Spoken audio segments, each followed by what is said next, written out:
ಇದ್ದೀನಿ. ಕಳೆದ 8-10 ದಿವಸದಿಂದ ನಾನು ಅಧಿಕಾರಿಗಳ ಸಭೆಯನ್ನೆಲ್ಲ ಕರೆದು ಭದ್ರಾ ಮೇಲ್ದಂಡೆ ಯೋಜನೆ ಅಂತಕ್ಕಂಥದ್ದು ಅದು ನನ್ನ ಮತ್ತು ಸಿದ್ದರಾಮಯ್ಯನ ಮಧ್ಯದಲ್ಲಿರ್ತಕ್ಕಂಥ ಒಂದು ಯೋಜನೆ. ಆ ಯೋಜನೆ ಯಾರೂ ಕೂಡ ಮಂಜೂರು ಮಾಡೋಕ್ಕಾಗ್ತಿರಲಿಲ್ಲ. ಅದನ್ನು ನಾನು ಕಾನೂನು ಮಂತ್ರಿಯಾಗಿ ಅವರಿಗೆ ಸಲಹೆ ನೀಡಿ ಅವರ ಒಪ್ಪಿಗೆಯನ್ನು ಪಡೆದು ಇವತ್ತು ಆ ಯೋಜನೆಯನ್ನು ಮಾಡಿದ್ವಿ. ಅಜ್ಜಿಂಪರ್ ಇದು ತರೀಕೆರೆಯಿಂದ ಹಿಡಿದು ಸಿರಾದವ್ರಿಗೂ ಕೂಡ ನೀರು ತರಬೇಕಾದ್ರೆ 10 TMC ತೀರ್ಬೇಕಾದಾಗ ಎಷ್ಟು ಕಷ್ಟ ಆಯಿತು ಅಂತ ನನಗೆ ಗೊತ್ತಿದೆ. ಅದೇನೇ ಆದರೂ ಕೂಡ ಈಗ ಅದನ್ನು ಕಾಮಗಾರಿ ನಡೀತಾ ಇದೆ. ಏನು ಚಿತ್ರದುರ್ಗದ್ದೇನೋ ಭಾಳ ವೇಗವಾಗ್ತಾಯಿದೆ. ತುಮಕೂರ್ದು ಪ್ರಾರಂಭ ಆಗಿದ್ದು ತಡವಾಗಿ, ಅದರಿಂದ ಅದನ್ನು ಮುಗಿಸೋಂಥ ಕೆಲಸವನ್ನು ಮಾಡಬೇಕಾಗಿದೆ. ಈಗ ನಮಗೆ ಒಟ್ಟಾರೆ ಇರ್ತಕ್ಕಂಥದ್ದು ಅಂತಂದರೆ ಸುಮಾರು 85 ಕೆರೆಗಳಿಗೆ ನೀರು ಕೊಡಬೇಕು ಅಂತಕ್ಕಂಥ ಯೋಜನೆ ಇರ್ತಕ್ಕಂಥದ್ದು. ಅದಕ್ಕೆ ನಮಗೆ ಸರಿಸುಮಾರು ಅಂದರೆ ಒಂದು 3-4 ಸಾವಿರ ಕೋಟಿ ರೂಪಾಯಿ ಬೇಕಾಗ್ತದೆ. ಆ 3-4 ಸಾವಿರ ಕೋಟಿ ರೂಪಾಯಿನ ತರೋದ್ರ ಬಗ್ಗೆ ನಾನು ಮುಖ್ಯಮಂತ್ರಿಗಳ ಗಮನವೂ ತಂದಿದ್ದೇನೆ. ಇವತ್ತು ದೆಹಲಿನಲ್ಲೂ ಕೂಡ ಹೋಗಿ ನಾನು ಎಲ್ಲ ರೀತಿಯಾದಂಥ ನನ್ನ ಅನುಭವಗಳನ್ನು ಮತ್ತು ನನ್ನ ಯಾವ್ಯಾವ ರೀತಿಯ ಸಂಪರ್ಕ ಇತ್ತು ಅದೆಲ್ಲದರೂ ಕೂಡ ಮನವರಿಕೆಯನ್ನು ಮಾಡಿ ಕೇಂದ್ರ ಸರ್ಕಾರದಿಂದಲೂ ಕೂಡ ಹಣ ತರುವಂಥ ಪ್ರಯತ್ನವನ್ನು ಕೂಡ ಮಾಡ್ತಾ ಇದ್ದೀನಿ. ಮತ್ತು ಎಲ್ಲೋ ಒಂದು ಕಡೆಗೆ ನನ್ನ ಇನ್ನು 2 ವರ್ಷ ನಮಗೀಗ ಆಯಿತು, 2.5 ವರ್ಷ ಆಯಿತು. ಇನ್ನು 2 ವರ್ಷ ಟೈಮಲ್ಲಿ ಯಾವುದೇ ಸಂದರ್ಭದಲ್ಲೂ ಕೂಡ ಭದ್ರಾ ಮೇಲ್ದಂಡೆ ಯೋಜನೆ ಮತ್ತು ಎತ್ತಿನೊಳ ನೀರನ್ನು ತಂದೇ ತರಬೇಕು ಅಂತಕ್ಕಂಥ ಸಂಕಲ್ಪವನ್ನು ಮಾಡಿದ್ದೀನಿ. ನಿಮ್ಮೆಲ್ಲರ ಆಶೀರ್ವಾದ ಬೇಕು ಮತ್ತು ಕನ್ನೇರಮ್ಮನ ಆಶೀರ್ವಾದವೂ ಬೇಕಾಗುತ್ತೆ. ನಮಗೇನಾಗಿದೆ ಅಂದರೆ ಈ ಕಳ್ಳಂಬೆಳೆದವರು ಹೆಂಗೆ ಅಂದರೆ ಮಳೆ ಇರಲಿ ಇಲ್ದಲೇ ಇರಲಿ ಕನ್ನೇರಮ್ಮ ಅನ್ನೋರು. ಈ ಕನ್ನೇರಮ್ಮನ ಅಡ್ರೆಸ್ಸೇ ಗೊತ್ತಿಲ್ಲ. ಕನ್ನೇರಮ್ಮನ ಮರ್ತೇ ಬಿಟ್ರು ಎಲ್ಲರೂ.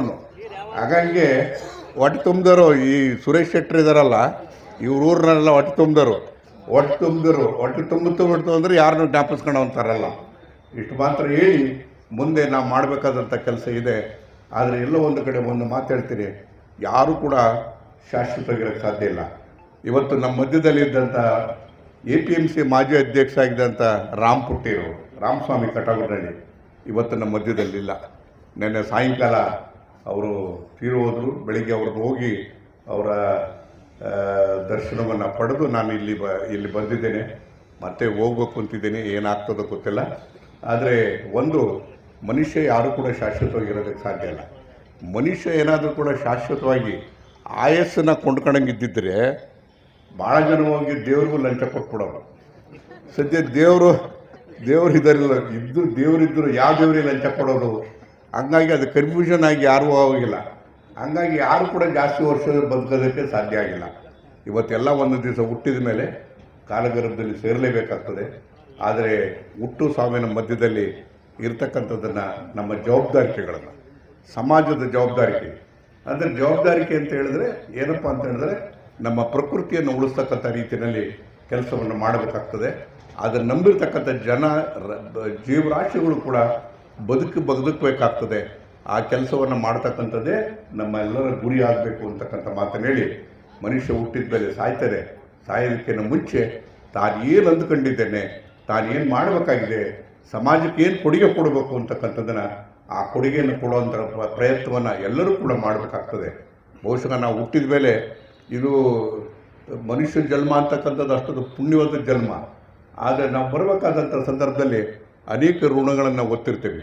ತಂದೆ ತಾಯಿ ಋಣ ಒತ್ತಿರ್ತೀವಿ, ಮತ್ತು ಊರಿನ ಋಣ ಇರ್ತದೆ, ಕ್ಷೇತ್ರದ ಜನ ಇರ್ತದೆ, ಮತ್ತು ಜನರ ಋಣ ಇರ್ತದೆ. ರಾಜಕಾರಣಿಗಳಿಗಿರ್ತಕ್ಕಂಥದ್ದು ಒಂದು ಏನಪ್ಪ ಅಂದರೆ ಭಾಳ ಮುಖ್ಯವಾಗಿ ಜನರ ಋಣ. ಆ ಜನರ ಋಣ ತೀರಿಸೋದಕ್ಕೆ ಪ್ರಾಮಾಣಿಕ ಪ್ರಯತ್ನವನ್ನು ಮಾಡಿದರೆ ಈ ರೀತಿಯಾಗಿರ್ತಕ್ಕಂಥ ಅವಕಾಶಗಳೆಲ್ಲ ನಮ್ಮ ಮುಂದೆ ಬಂದು ನಿಲ್ತವೆ. ಅದನ್ನು ಸಾಧನೆ ಮಾಡೋದಕ್ಕೆ ಸಾಧ್ಯ ಅಂತಕ್ಕಂಥ ಮಾತನ್ನು ಹೇಳಿ, ಬಹುಶಃ ನಾವು ಭಾಳ ವರ್ಷದ ನಂತರ ಇವತ್ತು ನಾನು ಇಲ್ಲಿ ಬಂದು ಮಾತಾಡ್ತಾ ಇದ್ದೇನೆ. ನಾನು ಹೆಚ್ಚು ಮಾತಾಡೋಕ್ಕೆ ಹೋಗೋದಿಲ್ಲ.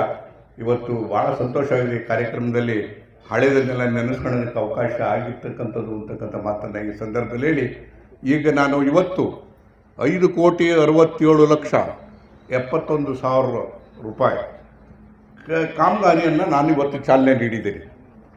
ಎಲ್ಲ ಕೆಲವು ಕಡೆ ಹಳ್ಳಿಗಳಿಗೆ ಹೋಗಿ 30 ಲಕ್ಷ, 40 ಲಕ್ಷ, 50 ಲಕ್ಷ ಕೆಲಸಗಳನ್ನ ಮಾಡಿದ್ವಿ.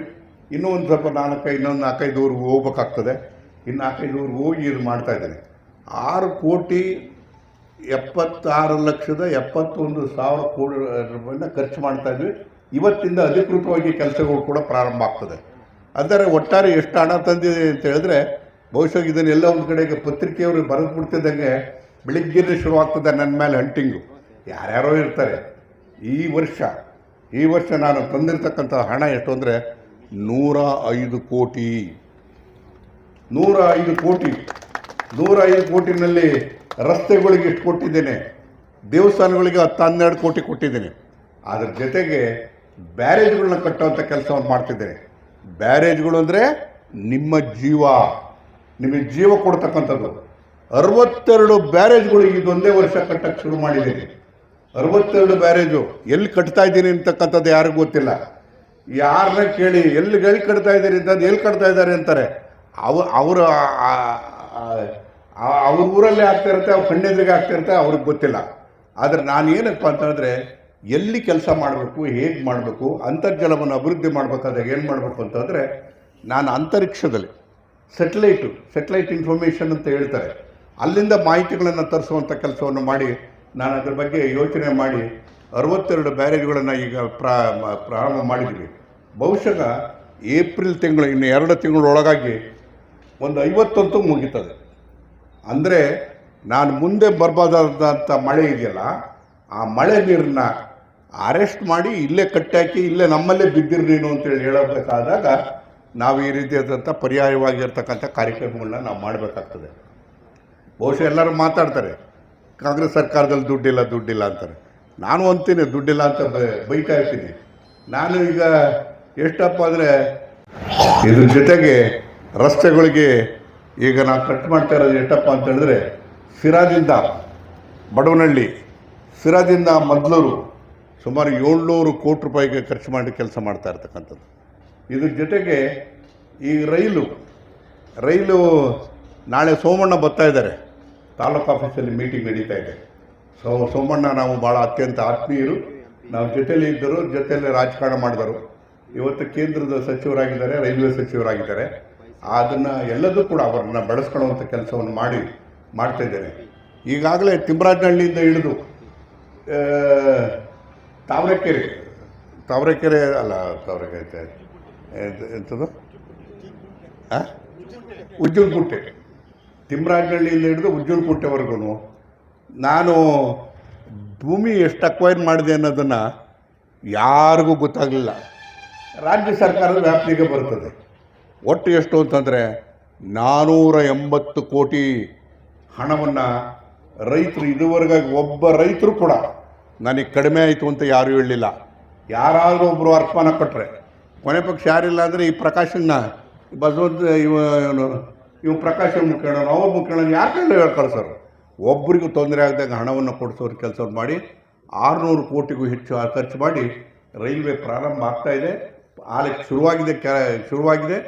ಬಹುಶಃ ನನ್ನ ಅಧಿಕಾರದ ಅವಧಿ ಇನ್ನು 2 ವರ್ಷನೋ 2.5 ವರ್ಷ ಇದೆಯಾ, ಅಷ್ಟರೊಳಗಾಗಿ ರೈಲು ಕೂಡ ಬರ್ತದೆ ಅಂತಕ್ಕಂಥ ಮಾತನ್ನು ಕೂಡ ಈ ಸಂದರ್ಭದಲ್ಲಿ ಹೇಳಕ್ಕೆ ಇಷ್ಟಪಡ್ತೇನೆ. ನಾನು ಬೆಂಗಳೂರಿಂದ ಮುಂಬೈಗೆ ರೈಲಿನ ಸಂಪರ್ಕವನ್ನು ಮಾಡಬೇಕು ಅಂತೇಳಿ ನಾನು ಸೋಮಣ್ಣವ್ರ ಮೇಲೆ ಒತ್ತಡ ಹಾಕಿ ಮತ್ತು ಸಂಬಂಧಪಟ್ಟಂಥವ್ರ ಮೇಲೆಲ್ಲ ಒತ್ತಡ ಹಾಕಿ ಈಗ ಅದನ್ನು ಕೂಡ ಮಾಡ್ತಾಯಿದ್ದೇನೆ. ಅಂದರೆ ಬೆಂಗಳೂರಿಂದ ಬಿಟ್ಟ ಮೇಲೆ ರೈಲು ಎಲ್ಲಿಗೆ ಹೋಗುತ್ತೆ ಅಂದರೆ ಬೊಂಬಾಯಿವರೆಗೂ ಕೂಡ ಹೋಗ್ತದೆ. ಅಂದರೆ ತಾವರೆಕೆರೆಯವರು ಕಳ್ಳಂಬೆಳೆದವರು ನೀವೇನೋ ತಿಂಡಿ ತಿನ್ನಬೇಕು ಅಂತಂದರೆ ಬೊಂಬಾಯಿಗೂ ಕೂಡ ಹೋಗ್ಬೋದು ಮುಂದಿನ ದಿನದಲ್ಲಿ ಅಂತಕ್ಕಂಥ ಮಾತನ್ನು ಈ ಸಂದರ್ಭದಲ್ಲಿ ಹೇಳಿ, ಅಭಿವೃದ್ಧಿಗೆ ಅದು ಕೊನೆ ಅಂತಕ್ಕಂಥದ್ದಿಲ್ಲ, ಇದು ಸಣ್ಣ ಪ್ರಯತ್ನ ಅಷ್ಟೇ. ನಾವೆಲ್ಲರೂ ಕೂಡ ಜೊತೆಗೂಡಿ ಕೆಲಸವನ್ನು ಕೂಡ ಮಾಡೋಣ ಅಂತಕ್ಕಂಥ ಮಾತನ್ನು ಈ ಸಂದರ್ಭದಲ್ಲಿ ಹೇಳಿ, ಭವಿಷ್ಯದಲ್ಲಿ ರೈತರ ಬದುಕು ಭಾಳ ಇವತ್ತು ಅವರಿಗೆ ಹಸನಾಗಬೇಕಾಗತಕ್ಕಂಥ ಸಂದರ್ಭದಲ್ಲಿ ನಾವು ಅನೇಕ ಯೋಜನೆಗಳನ್ನು ಮಾಡಬೇಕಾಗುತ್ತೆ. ಅದಕ್ಕೆ ಎಲ್ಲ ರೀತಿಯಲ್ಲೂ ಕೂಡ ನಾನು ಸಹಕಾರಿಯಾಗಿರ್ತೇನೆ ಅಂತಕ್ಕಂಥ ಮಾತನ್ನು ಹೇಳೋದ್ರ ಜೊತೆಗೆ ಮತ್ತು ಅಧಿಕಾರಿಗಳೆಲ್ಲರೂ ಕೂಡ ನನಗೆ ಅತ್ಯಂತ ಪ್ರಾಮಾಣಿಕವಾಗಿ ಸ್ಪಂದಿಸ್ತಾರೆ. ಯಾಕೆಂದರೆ ಅಭಿವೃದ್ಧಿ ವಿಚಾರದಲ್ಲಿ ನಾನು ಹೇಳ್ತಿರ್ತೀನಿ, ಯಾರು ಅಧಿಕಾರಿ ಯಾರಿರ್ತಾರೆ ನಾನು ಮಾತ್ರ ಹೇಳ್ತೀನಿ. ಒಬ್ಬ ಲಕ್ಷ್ಮೀಕಾಂತ್ ಅಂತ ಒಬ್ಬ ಇಂಜಿನಿಯರ್ ಇದ್ದ, ಲಕ್ಷ್ಮೀಕಾಂತ್ ಅಂತೇಳಿ ಕುರುಬರ ಪೈಕಿ ಮದ್ಲೂರು ಕೆರೆಗೆ ನೀರು ತರಬೇಕು ಅಂತ ಅನ್ಬೇಕಾದಾಗ ನಾನು ಉಳಿಯಾರಲ್ಲಿ ನೀರನ್ನು ಕೊಡುವಂಥ ಕೆಲಸವನ್ನು ಮಾಡಿದಾಗ ತಂದು ಹಾಕಿದೆ. ಸರ್ ನಾನು ಇಲ್ಲಿ ಮಾಡೋಕ್ಕಾಗೋದಲ್ಲ, ಸಿರದಲ್ಲಿ ಇಲ್ಲಪ್ಪ ನೀನು ಮಾಡಲೇಬೇಕು ಅಂತೇಳಿ. ಆದರೆ ಲಕ್ಷ್ಮೀಕಾಂತ್ ತಂದು ಹಾಕಿದೆ. ಬಹುಶಃ ಅವನ ಪರಿಶ್ರಮದಿಂದಾಗಿ ಇವತ್ತು ಮದ್ಲೂರು ಕೆರೆಗೆ ನೀರು ಬರೋದಕ್ಕೆ ಸಾಧ್ಯ ಆಯಿತು. ಅಂಥ ಅಧಿಕಾರಿಗಳನ್ನ ನಾನು ಯಾವತ್ತೂ ಮರೆಯೋದಿಲ್ಲ. ಆ ಅಧಿಕಾರಿಗಳು ಅದನ್ನ ಯಾರನ್ನ ಎಲ್ಲಿಟ್ಕೋಬೇಕು, ಹೇಗೆ ಇಟ್ಕೋಬೇಕು, ಅವರ ಸೇವೆಯನ್ನು ಯಾವ ರೀತಿ ಪಡಿಬೇಕು, ಮತ್ತು ಅವರು ಶಾಶ್ವತವಾಗಿ ಅವರ ನಂತರ ಆ ಯೋಜನೆ ಮುಗಿದ ಮೇಲೆ ಅವರ ಹೆಸರು ಕೂಡ ಉಳಿಯುವಂಥ ರೀತಿಯಲ್ಲಿ ಕೆಲಸ ಮಾಡ್ತಕ್ಕಂಥದ್ದು ಕೂಡ ನನ್ನ ಕರ್ತವ್ಯ ಆಗಿದೆ ಅಂತಕ್ಕಂಥ ಮಾತನ್ನು ಈ ಸಂದರ್ಭದಲ್ಲಿ ಹೇಳಿ, ನಾವೆಲ್ಲ ಕೂಡ ಇವತ್ತು ಈ ವ್ಯವಸ್ಥೆಯಲ್ಲಿ ಇವತ್ತು ಜೊತೆಗೂಡಿ ಕೆಲಸವನ್ನು ಮಾಡಿದಾಗ ಮಾತ್ರ ಇವತ್ತು ಜನರ ಋಣವನ್ನು ತೀರಿಸೋದಕ್ಕೆ ಸಾಧ್ಯ ಆಗ್ತದೆ. ಆ ಕೆಲಸವನ್ನು ನಾವೆಲ್ಲ ಅತ್ಯಂತ ಪ್ರಾಮಾಣಿಕವಾಗಿ ಮಾಡೋಣ ಅಂತಕ್ಕಂಥ ಮಾತನ್ನು ಈ ಸಂದರ್ಭದಲ್ಲಿ ಹೇಳಿ ಇವತ್ತು ಕಾರ್ಯಕ್ರಮಕ್ಕೆ